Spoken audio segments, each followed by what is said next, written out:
Eto ulit, para sa mga nagmomotor dyan, talagang lagi ba kayong natatay, na iihi, at talagang hindi kayo makaintay, makapila sa kalsadahan, at kailangan yung sumingit ng sumingit ng sumingit?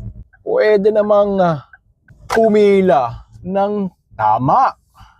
Pwede namang sunod kasi tumatakbo naman. Bakit ganon? Ako ay nagmotor din, pero hindi ko ginawa ng madalas yan. Pwera lang kung talagang lahat ng sasakyan sa harapan ko ay talagang nakatigil.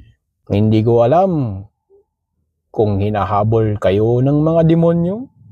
Hindi ko alam kung talagang lalabas na ang mga tae ninyo. Bakit kailangang humarurot din? Nagkaroon din ako ng motor, pero hindi ko pinapaharurot ng ganyan. Kasi gusto kong makatipid sa gasolina.